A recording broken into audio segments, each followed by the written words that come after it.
Ok, mis queridos hermanos, entiendo yo que ustedes ya han revisado y los que no pudieron verlo oportunamente deben haber revisado ya la clase uno y 2, con lo cual todos estamos ya digamos, en la parte hasta la que hemos avanzado. Haciendo una breve y corta recapitulación, habíamos hablado de que desde desde la misma existencia de Dios, el problema de la existencia de Dios, habíamos dicho que para nosotros poder entender la existencia de Dios es necesario que nos cuestionemos un poco, honestamente, am, acerca de su existencia, de su naturaleza, por qué nosotros somos capaces de decir que Dios existe, cómo podemos demostrarlo, cómo podemos evidenciarlo. Y habíamos acordado que una forma muy práctica de poder entender la existencia de Dios es a partir de su creación.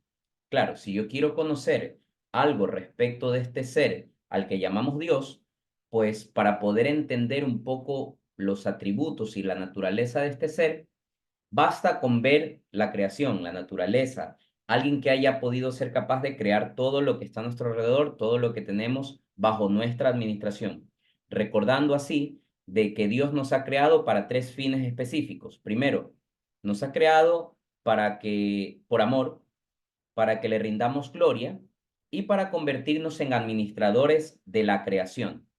¿Ok? Habíamos hablado también, además, el hecho de por qué nos crea Dios. Y habíamos llegado a la conclusión que ciertamente Dios no nos necesitaba. Es decir, no es que Dios nos crea porque se sentía vacío, porque se sentía deprimido, porque se sentía solito y por eso necesitaba crear a alguien que le haga compañía. No, porque Dios, al ser Dios en sí mismo, Él es el origen, la esencia, toda la naturaleza misma de la felicidad. Con lo cual, Dios no es un ser carente de algún sentimiento, de algún afecto. Dios no nos necesita, ¿sí? Nos crea de una manera gratuita, sin mérito alguno de parte nuestra, porque es obvio que los méritos son consecuencia de acciones y las acciones se dan en la subsistencia de un ser. Pero al no existir nosotros, en el momento en que Dios empezó a crear todo lo que existe, ¿cómo podíamos nosotros hacer algún mérito? Ciertamente, la creación se da por un acto puro, gratuito y de amor por parte de Dios, que nosotros, sin merecerlo, Él nos crea. Bien, hablamos también un poco sobre el relato este de la creación en cuanto Dios se revela al primer hombre, Adán, y a su mujer Eva, y le da a conocer ciertos designios, los cuales, para variar, como siempre, nosotros los hombres, desobedecimos. Y ahí va a empezar un concepto que nos va a ir acompañando hasta el final de la catequesis, y es el concepto de alianza. ¿Qué es la alianza? La alianza es un pacto establecido entre Dios y el hombre, entre Dios y su creación, entre Dios y su pueblo, según el cual 21 me dijiste, o 22. evidentemente, cada vez que hay un pacto, tiene que haber un acuerdo en el cual la una parte se compromete a algo y la otra parte se compromete a otra cosa. Y en el momento en que esos dos compromisos se cumplen, podemos decir que el pacto se ha cumplido. Y si el pacto se ha cumplido, la alianza se llega a su plenitud. Entonces, este concepto de alianza es importante que lo tengan porque cuando estudiemos la Eucaristía va a servir muchísimo para que entendamos no solo la historicidad de la Eucaristía, sino también el fundamento teológico y bíblico de la misma. Entonces, por ahora sabemos que Dios se comunica con el hombre y se revela. ¿Qué habíamos hablado que era revelación? La forma y los medios según los cuales Dios se da a conocer al hombre. ¿Y qué habíamos dicho? Que Dios por su parte se revela, se da a conocer, se manifiesta ante el hombre. ¿Y cuál es el llamado del hombre? ¿Cómo responde el hombre a esa revelación que hace Dios ante nosotros? Y habíamos definido un siguiente concepto que es la fe. ¿Se acuerdan que habíamos dicho que la fe es la respuesta racional del hombre a Dios que se revela. Y yo subrayo mucho la parte de racional, porque les había dicho en la segunda clase de que muchas veces nosotros tenemos en nuestra cabeza que el tema de fe es cierra los ojos y simplemente entrégate y confía que todo va a estar bien. La fe es mucho más que eso. La fe es ante todo un acto racional, es decir, no es que cuando uno tiene fe pierde racionalidad, todo lo contrario. La fe es un acto racional, es una respuesta espontánea del hombre a Dios que se revela. Es decir, si Dios a mí me revela algo, y sabemos que Dios, al ser Dios, lo revela de una manera clara, contundente, la reacción natural del hombre, ¿cuál va a ser? Responder ante ese llamado. Por tanto, la fe, que es una respuesta, tiene que ser racional. Alguien me dirá, oye, Mickey, pero hay cosas que dentro de la fe no son fáciles de entender con nuestra inteligencia, escapan a nuestra inteligencia. Totalmente de acuerdo. Pero eso no quiere decir que sean irracionales. Les pongo un ejemplo. Nosotros, al ser cristianos, creemos que Cristo vino al mundo, que predicó durante algunos años en su vida pública, que luego fue capturado, fue maltratado, fue golpeado, fue matado, fue subido en una cruz, murió y que resucitó al tercer día. Claro, pudiéramos hacer nosotros un ejercicio y yo, por ejemplo, decirle, a ver, Diego, intentemos reflexionar, razonar un poco, ¿cómo ocurrió la resurrección? Y la verdad es que nos faltarían muchos argumentos científicos, técnicos, para poder explicar el evento de la resurrección. Pero lo que sabemos es que es un hecho histórico. De que ocurrió, ocurrió. Ahora, el cómo ocurrió, cómo fueron los cambios o las transformaciones en la materia del cuerpo de Cristo, bueno, esa parte no la tenemos tan clara, la aceptamos por fe, pero no es una fe irracional, sino que la aceptamos por fe, puesto que hay un fundamento histórico de que ocurrió. ¿Se entiende? Es decir, partamos siempre y partimos siempre de un hecho histórico que está narrado en las Sagradas Escrituras y que es algo que ocurrió y que con nuestra racionalidad lo podemos entender. Claro, alguien me dirá, ¿cómo entendemos un milagro? Bueno, si fuera milagro, si lo entenderíamos, no fuera milagro, pero lo aceptamos por fe porque es una respuesta racional a un hecho que está documentado, está en la Biblia. Si nosotros aceptamos que la Biblia es palabra de Dios, ya discutiremos después sobre la Biblia, pero si reconocemos y aceptamos que la Biblia es palabra de Dios, ¿ya?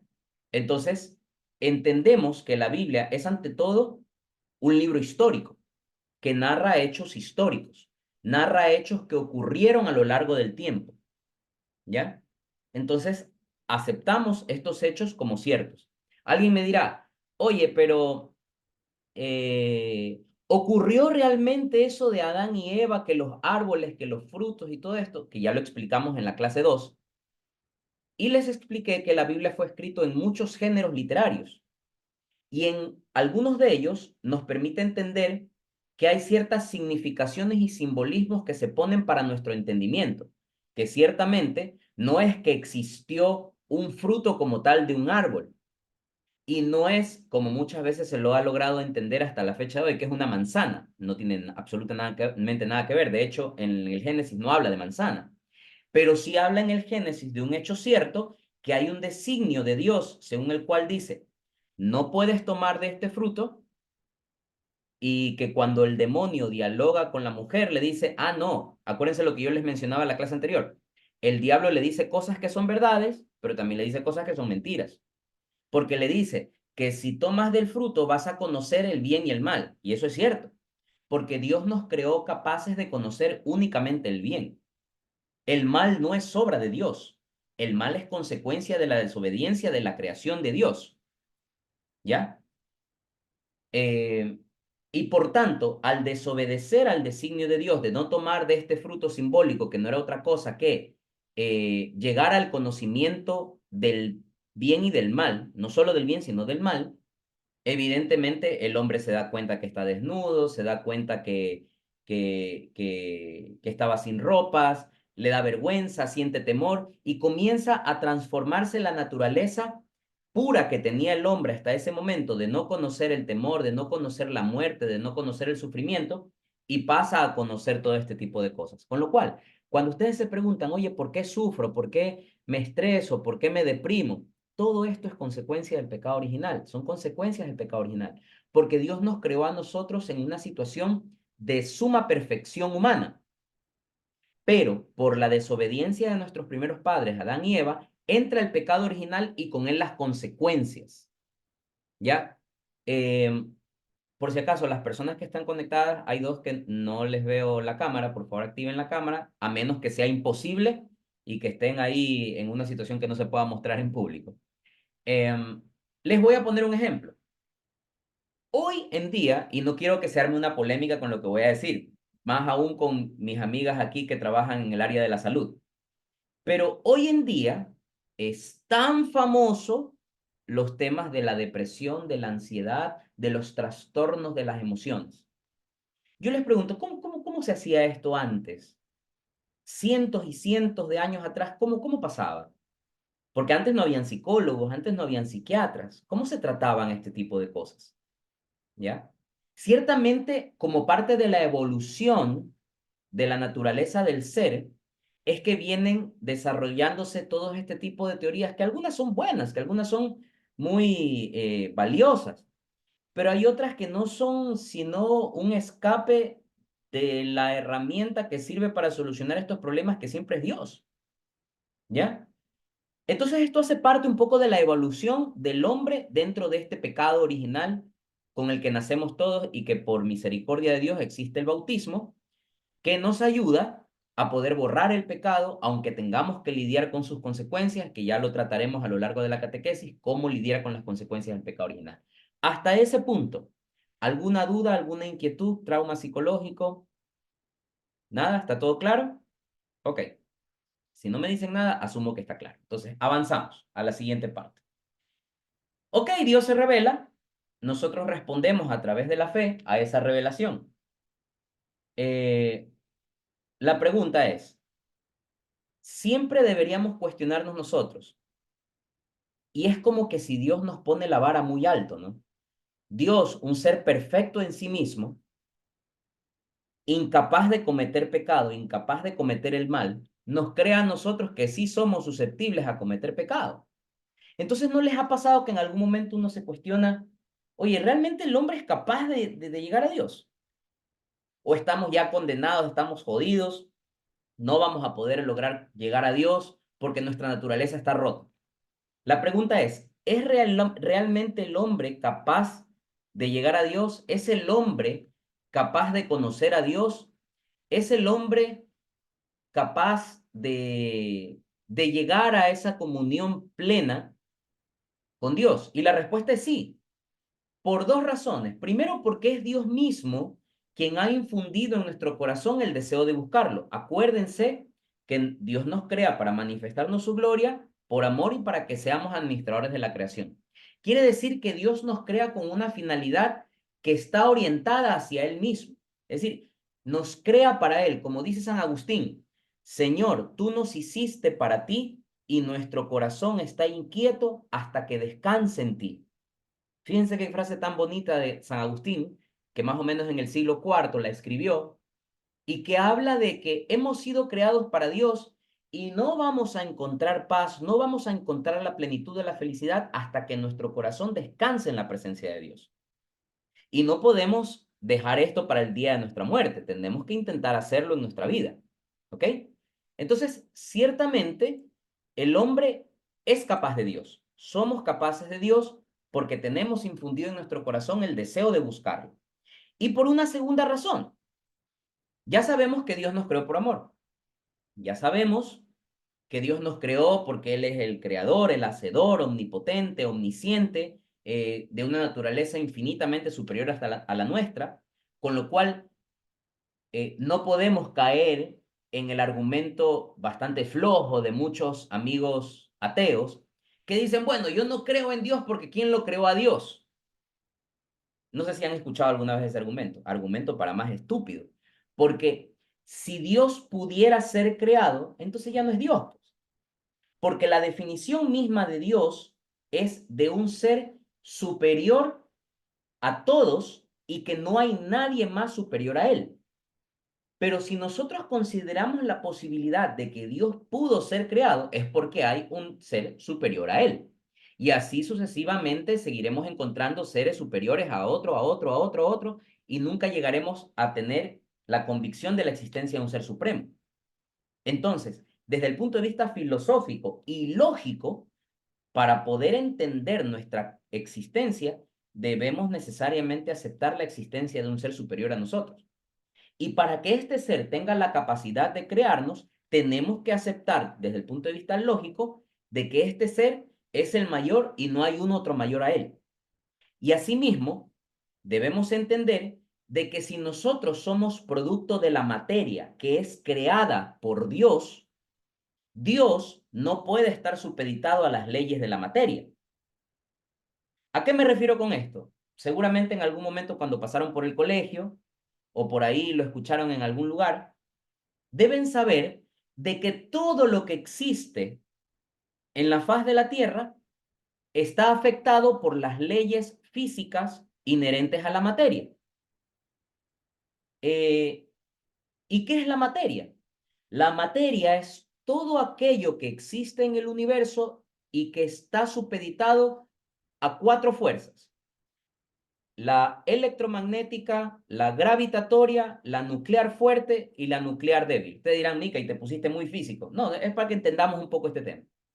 ¿Qué quiere decir? ¿Qué quiere decir que nosotros estamos afectados por la fuerza gravitacional?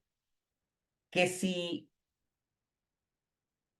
que si yo estuviera, si no existiera la fuerza gravitacional, yo podría caminar en el aire.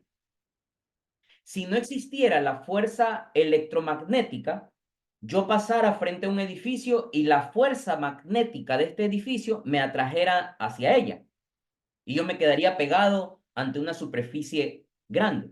Mientras más grande es la superficie, mayor es la fuerza electromagnética.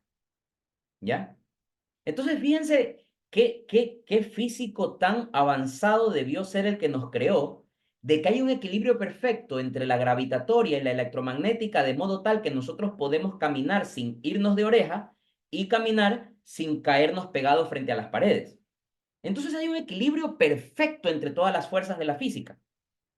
Pregunto, si alguien creó toda esta composición de la materia y sus fuerzas, el que creó eso debe estar supeditado bajo esas leyes. No, pues, imposible.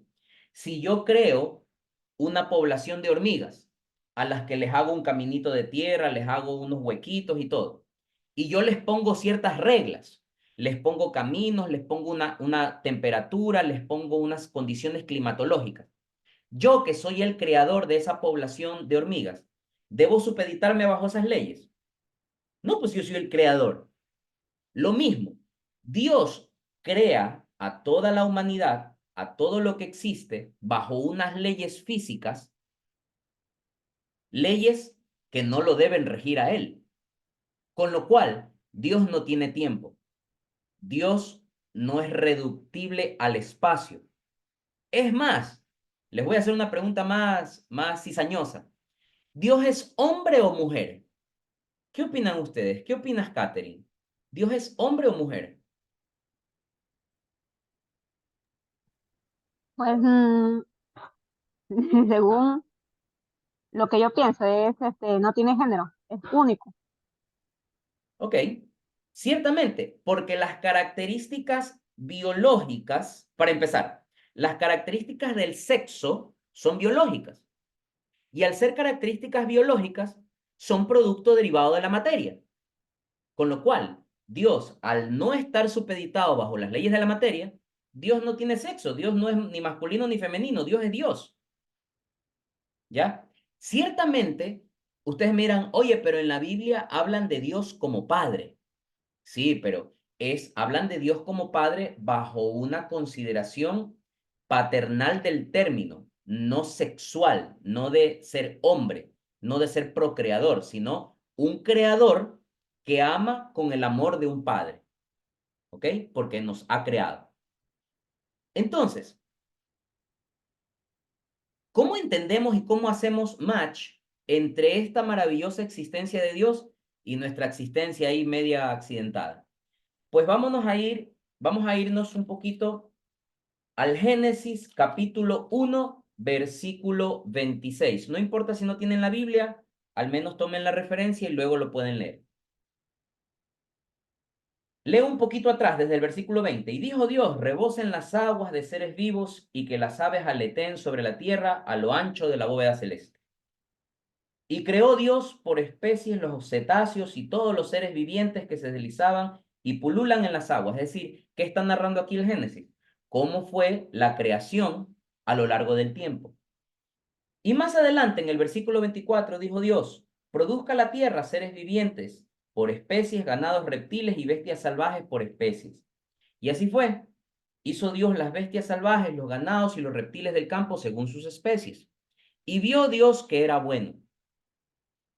Entonces dijo Dios, hagamos a los hombres a nuestra imagen, según nuestra semejanza, para que dominen sobre los peces del mar, las aves del cielo, los ganados, las bestias salvajes y los reptiles de la tierra.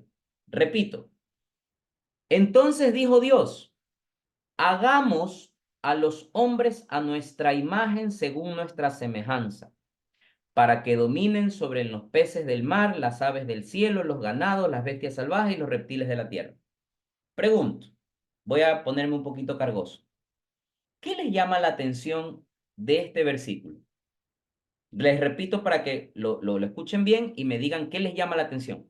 Entonces dijo Dios, hagamos a los hombres a nuestra imagen según nuestra semejanza, para que dominen sobre los peces del mar, las aves del cielo, los ganados, las bestias salvajes y los reptiles de la tierra.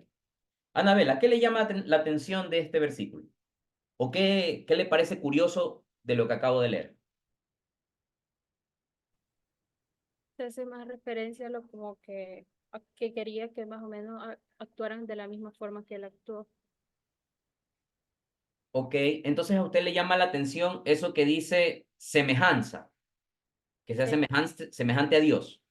Ok, entonces a Anabela le llama la atención que dice a nuestra imagen y semejanza. ¿Ok? Imagen y semejanza. Eso le ha llamado la atención a Anabela y me parece perfecto. ¿Qué significa que el hombre fue creado a imagen y semejanza de Dios? Les voy a poner un ejemplo.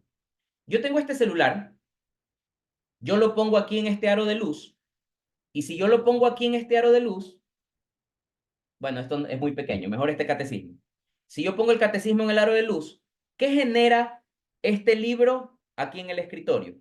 Genera un reflejo, ¿verdad? Si ustedes ponen algo contra una luz, le genera un reflejo en el piso, en la mesa o alguna superficie que tengan ahí. Tiene la misma forma el objeto que la imagen que refleja en la superficie. Sí, tiene la misma forma. Si uno pone una mano, se refleja una mano. Si uno pone un balón, se refleja un balón. Quiere decir que la imagen que refleja algo es la misma, la imagen reflejada es la misma imagen del objeto original. Con lo cual, bajo ese ejemplo, nosotros tenemos la misma imagen de Dios.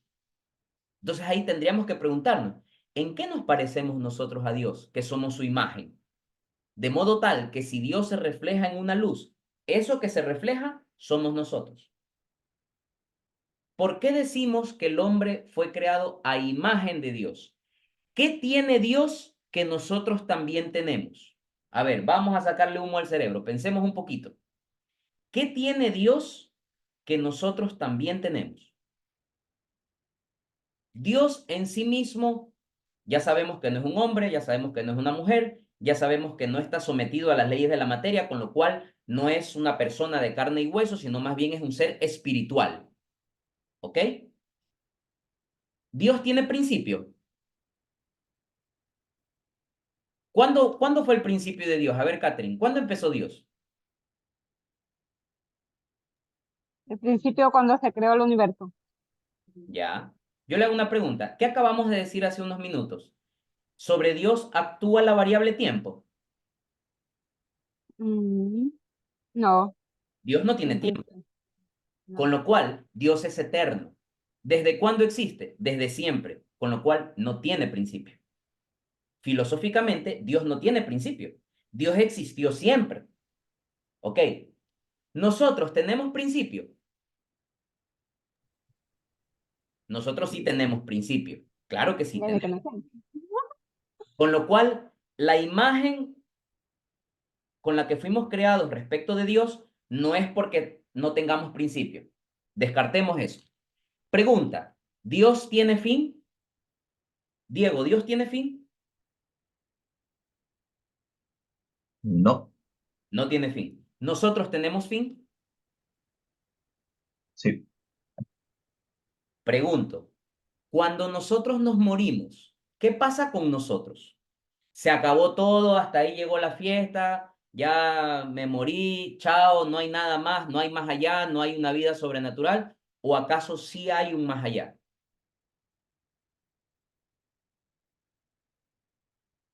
¿Qué opinas, Diego?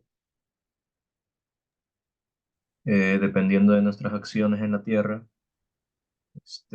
nuestro destino sería o el cielo o el infierno. Pero ciertamente tú admites que hay una realidad después de la muerte. Pero si Sí, nuestro cuerpo queda en el cementerio, ¿qué es de nosotros que se va al cielo o al infierno? No es nuestro cuerpo, porque nuestro cuerpo se pudre, se destruye y se consume.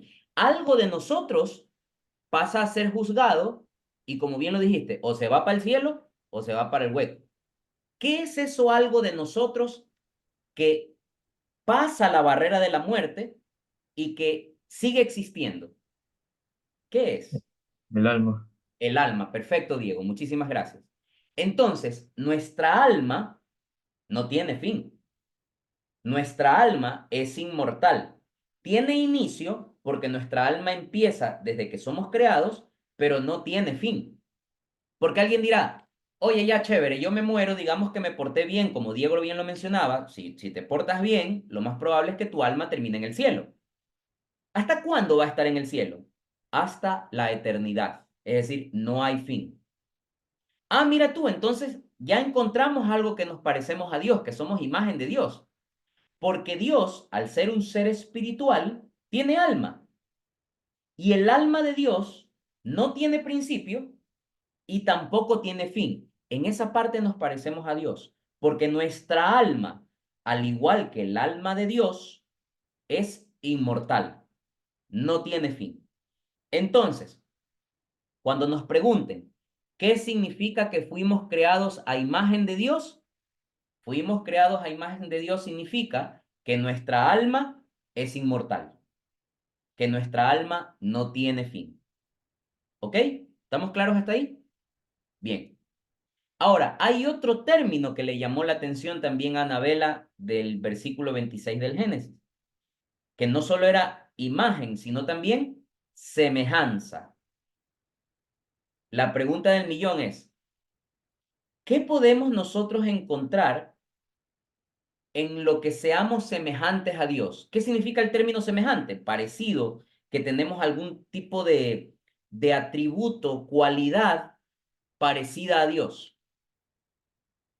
¿En qué nos parecemos a Dios? Buena pregunta. ¿En qué nos podemos parecer a Dios? A ver, yo les ayudo a contestar esta pregunta. ¿Dios sabía que Adán y Eva iban a meter la pata? Probablemente sí. Pregunto, ¿y si Dios sabía o podía saber que Adán y Eva iban a meter las cuatro, por qué no les advirtió o por qué no, mejor no puso el árbol dentro del jardín del Edén o por qué mejor no les puso esa ocasión de pecar y por qué no lo evitó? ¿Por qué? Les pongo un ejemplo. Nuestros padres, por ejemplo. Nuestros padres nos educan, nos dan valores, nos enseñan, pero llega un momento en que la responsabilidad sobre las consecuencias de nuestras acciones son de nuestros padres o nuestras. Son nuestras. Nuestros padres nos dan la vida, nos educan, nos dan la educación, nos enseñan valores, nos dan principios y todo, pero al final del día, hijito, esto es asunto tuyo. Si tú tomas la decisión y como producto de esta decisión metes las 4, ¿de quién es la responsabilidad? ¿De tus padres? No, es tuya. ¿Cómo se llama eso? Se llama libertad. De que Dios nos crea por amor, pero nos crea libres, libres de elegir. Y por esa condición de libertad con la que Dios nos crea, es que el hombre tiene la posibilidad de optar por Dios, pero también tiene la posibilidad de meter las 4. ¿Ya? Dios originalmente nos creó con la libertad para el bien. Es decir, que escojamos el bien de manera libre. Porque pregunto, Dios no nos pudo haber hecho esclavos, no nos pudo haber hecho como robots, de modo tal que nosotros no tengamos voluntad, que no tengamos conciencia y simplemente lo sigamos como borreguitos a Dios, como mucha gente sigue hoy en día a ciertos grupos políticos. Dios nos podía haber creado así, pero no. Dios por amor nos crea libres para que nosotros busquemos a Dios, lo amemos a Él, pero de manera libre. Eso teológicamente se conoce como libre albedrío. Es decir, Dios creó al hombre con libre albedrío.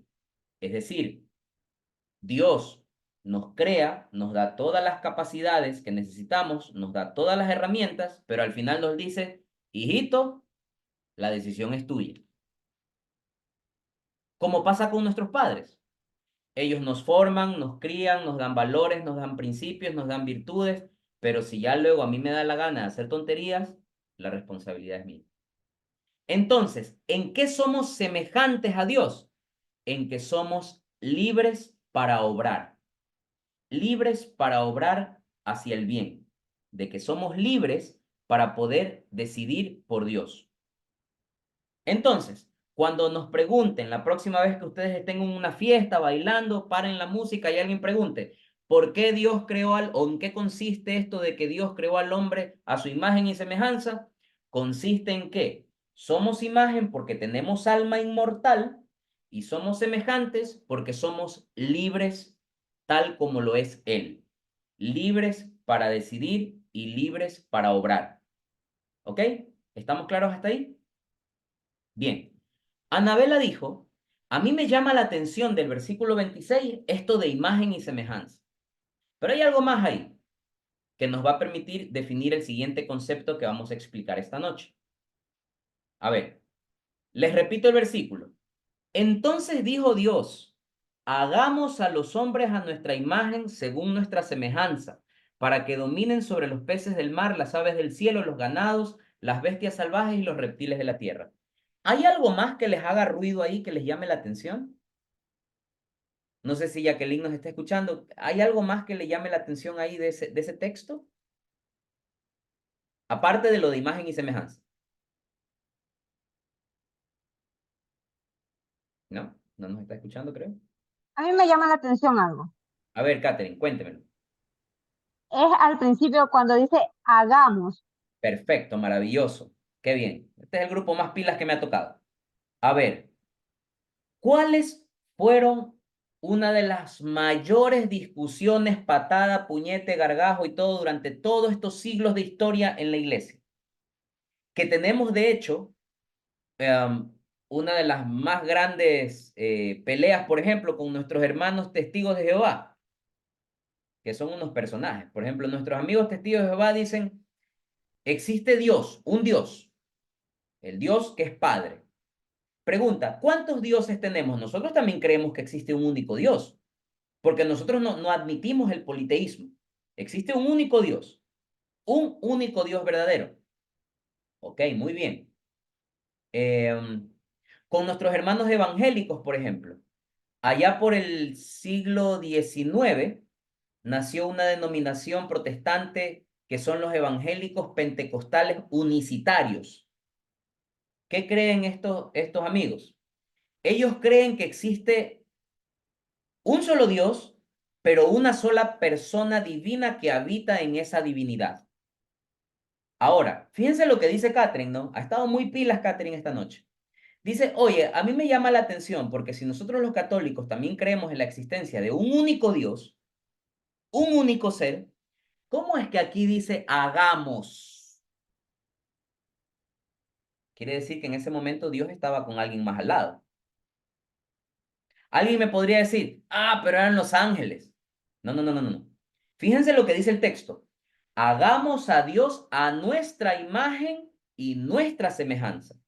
Quiere decir que la otra persona o ser que estaba ahí al lado es alguien que tiene la misma categoría del Dios Padre Creador.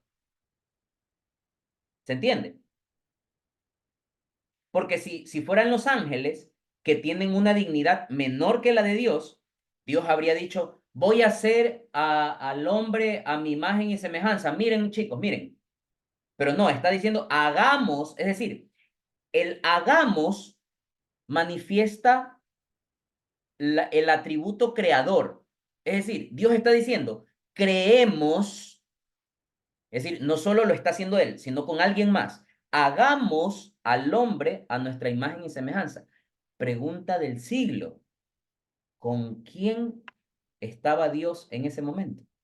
¿Quién estaba al lado de Él? ¿A quién se estaba refiriendo Dios cuando dijo hagamos? Jacqueline, ¿usted quiere contestar? No la escuchamos. No se le escucha, está apagado el micrófono. Ahí. ¿Ahí? Hola. Eh, ¿quién quería contestar? ¿Jacqueline o Alexandra? Jacqueline. Jacqueline.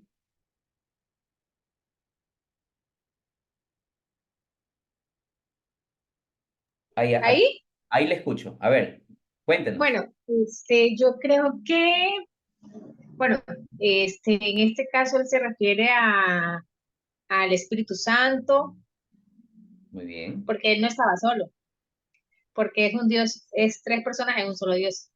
Perfecto. Ah, mire usted, entonces usted se me adelantó, me hace un spoiler y quiere decir que ahora entendemos el famoso concepto que hemos creído desde siglos y siglos de la Santísima Trinidad. Ajá. ¿Qué es la Santísima Trinidad? La Santísima Trinidad, y ojo con esto porque eh, acotación circunstancial, corte comercial. Cuando yo les tome examen, yo suelo ser un poquito miserable. ¿A qué me refiero miserable? El concepto de Santísima Trinidad dice así: son tres personas divinas distintas entre sí, tres personas divinas distintas entre sí, que son un único Dios verdadero. Ya.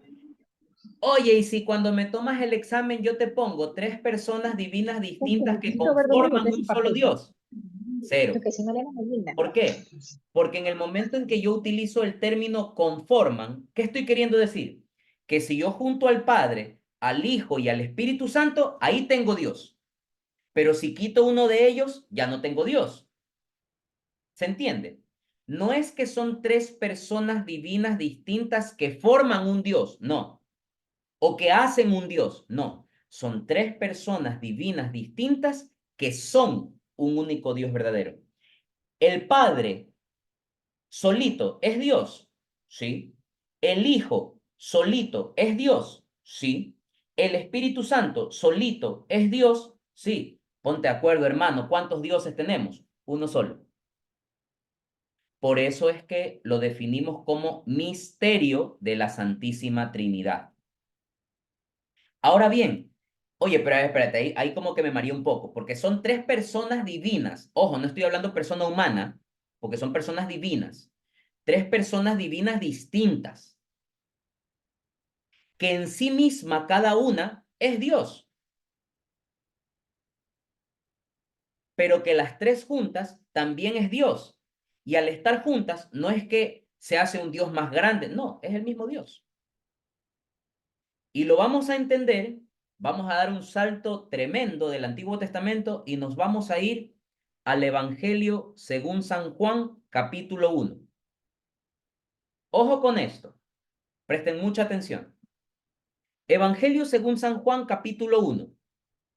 Y que, ojo, el Nuevo Testamento ya fue escrito después de Jesús, pues, ¿no? Esto ya no es el relato de la creación, esto es después de Jesús. Fíjense lo que dice el evangelista Juan. En el principio existía el verbo. Si vamos a otras traducciones, verbo significa palabra. En el principio existía el verbo. ¿Qué quiere decir esto? Que ya desde la antigüedad, que ya desde el principio de los tiempos, existía el verbo. El verbo, ojo con esto, y aquí Catherine va a entender porque la vi que se puso cara como de confundida. Al principio existía el verbo. El verbo estaba junto a Dios y el verbo era Dios. Ya al principio, él estaba junto a Dios. ¿A quién se refiere? Al verbo. Todo fue hecho por él. ¿A quién se refiere? Al verbo. Ojo, todo fue hecho por el verbo. Es decir, el verbo es también creador. Estaba junto a Dios, era Dios y todo fue hecho por él también. Y sin él no se hizo nada. ¿Qué está diciendo Juan? Sin el verbo no se hizo nada. Es decir, el verbo estaba junto a Dios, era Dios, sin él no se hizo nada y por él fue hecho todo también. En él estaba la vida y la vida era la luz de los hombres. La luz resplandece en las tinieblas y las tinieblas no lo sofocaron. Vino un hombre enviado por Dios que se llamaba Juan. ¿A qué Juan se refiere? Juan el Bautista. Este vino como testigo para dar testimonio de la luz, a fin de que todos creyeran en él. No era él la luz, sino testigo de la luz. Pilas que esta viene la parte del remate. El verbo era la luz verdadera, que con su venida al mundo ilumina a todo hombre. Estaba en el mundo, pero el mundo, aunque fue hecho por él, no lo reconoció. Vino a los suyos. Fíjense, está diciendo que el verbo vino a los suyos. Y a cuantos lo recibieron, a todos los que creen en su nombre, les dio poder para ser hijos de Dios. Estos son los que no nacen por vía de generación humana, ni porque el hombre lo desee, sino que nacen de Dios. Y el verbo se hizo carne y habitó entre nosotros. ¿A quién se está refiriendo con el verbo?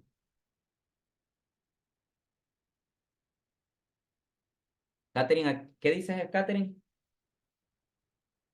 O sea, porque dice el verbo se hizo carne, pues, y estuvo entre nosotros a Jesús, el Hijo de Dios. Perfecto, Jesús. Ahora bien, aquí vamos a meternos en otro problema teológico que hay que entender. Oye, pero aguanta un chance. Jesús, hasta donde yo sé, nació de María en el año cero, hace 2024 años. Pero luego tú me estás diciendo, según lo que dice el evangelista Juan, que Jesús ya existía desde antes. Hagamos la distinción entre Jesús, el verbo. ¿Son lo mismo? Sí. ¿Qué dice el evangelio? Que el verbo se hizo carne. ¿Qué significa hacerse carne? Que se hizo hombre en el vientre de María, nació de María y de acuerdo a lo que le anunció el ángel Gabriel a María, nacerá de ti un hijo y le pondrás por nombre Jesús. ¿Qué significa el nombre Jesús? Dios salva. Ah, ok. Quiere decir que la persona humana es así de carne y hueso a la que nosotros pudimos acceder. Bueno, no nosotros, los que vivieron en aquella época, pero la persona humana a los que los apóstoles pudieron ver, tocar, hablar con él, era el verbo hecho carne. Es decir, ese verbo que existe desde siempre y que estaba junto a Dios y que era Dios, se transformó en carne para habitar en el mundo. Y como carne, como hombre, ahora sí lo pudimos ver. Ya se lo pudo ver porque tomó una forma humana. La pregunta del millón.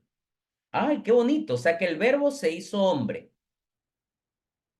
Y como hombre, como les dije al inicio de la clase, Jesús predicó, Jesús habló, sanó enfermos, curó enfermos, perdonó pecados, etc.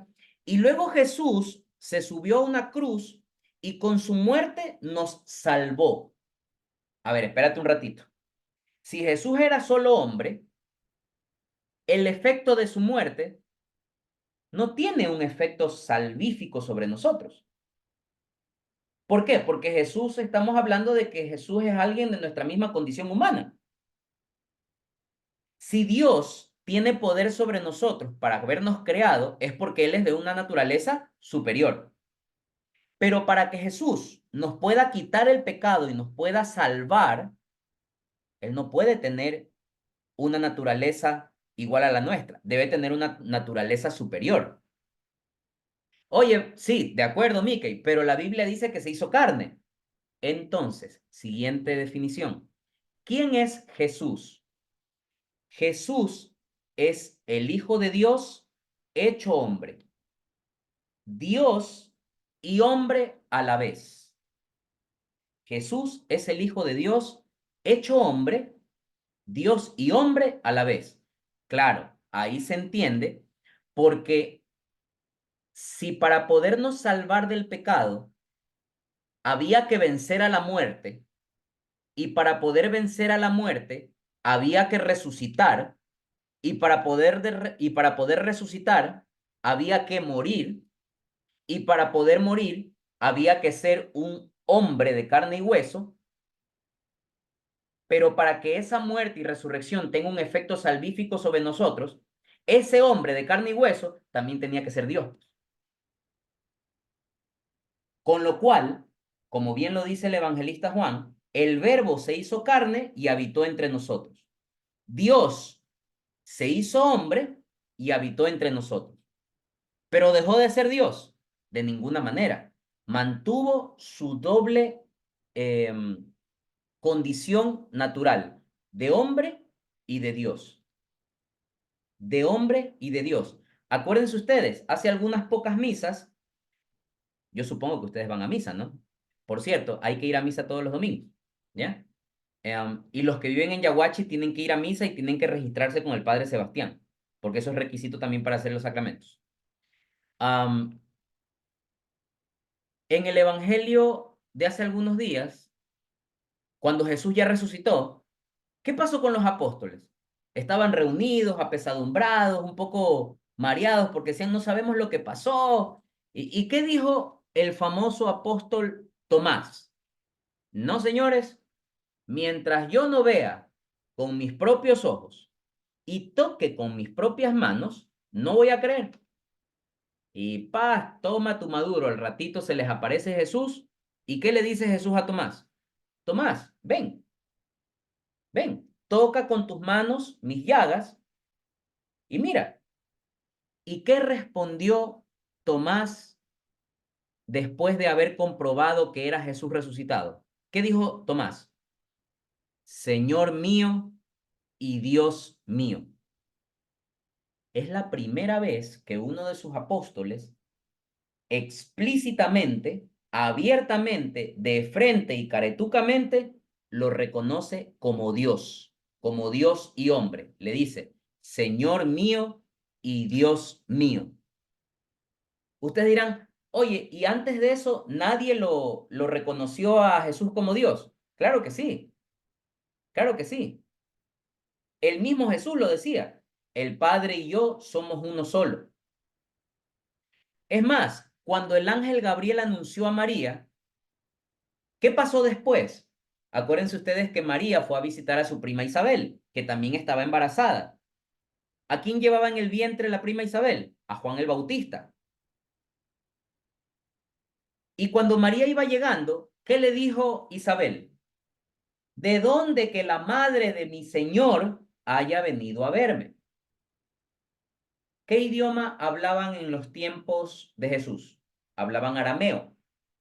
¿Qué significaba en el arameo cuando se decía mi Señor? Mi Señor en arameo significa mi Dios, ¿ya? Por eso, cuando Lucas escribe el Evangelio de Lucas, en donde se narra esta parte que fue escrito en griego, en el griego se traduce mi Señor como Dios. Entonces, la prima de María, la prima Isabel, al verla llegar a María, la reconoce a María como madre de mi Señor. ¿Qué significa madre de mi Señor? Madre de Dios. Imagínense, 2000 años después, nuestros hermanos evangélicos siguen rechazando a María como madre de Dios.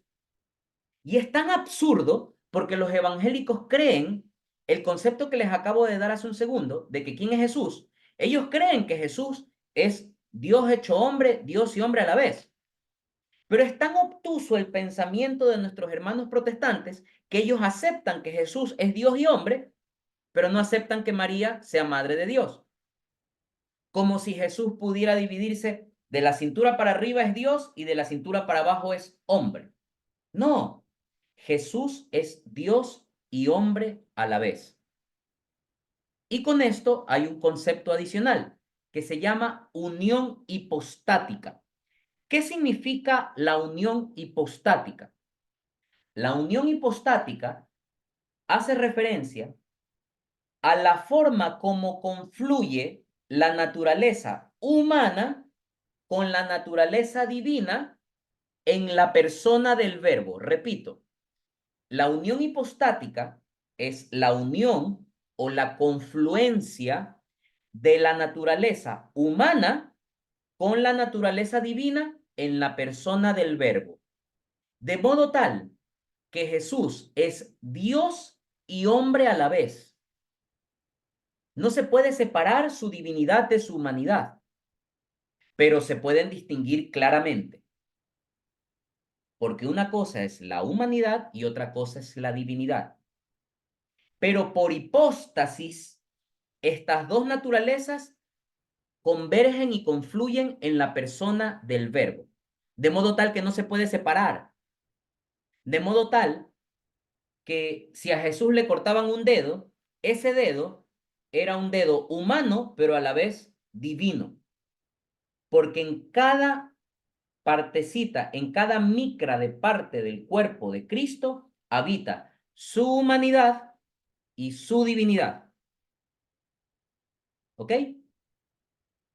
Y con esto termino para quedar pendientes en la clase de mañana. Y les voy a dejar un avance para después de como 6 clases. Ahora entienden el valor de la Eucaristía. Ahora entienden el valor de ir a comulgar. Porque si nosotros creemos que ese pan y ese vino consagrados dejan de ser pan y vino y se transforman en cuerpo y sangre de Cristo, y si en esa hostia consagrada está Cristo, y sabemos que Cristo es Dios y hombre, quiere decir que Cristo habita en esa hostia consagrada como hombre y como Dios. Por esa razón es que cuando vamos a la iglesia los jueves, que se está expuesto el Santísimo, uno se arrodilla delante del Santísimo expuesto. Porque al estar expuesto una hostia consagrada, en esa hostia consagrada habita Dios con su cuerpo, con su sangre, con su alma, con su divinidad, como hombre y como Dios. Y en cuanto a Dios, en unión del Padre y del Espíritu Santo. ¿Ok? ¿Estamos claros? ¿Alguna duda, alguna pregunta, alguna inquietud?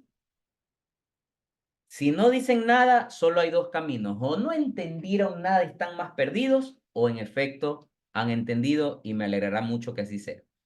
Bueno, mis queridos hermanos, vamos a llegar hasta ahí. Vamos a dejarla hasta ahí por ahora.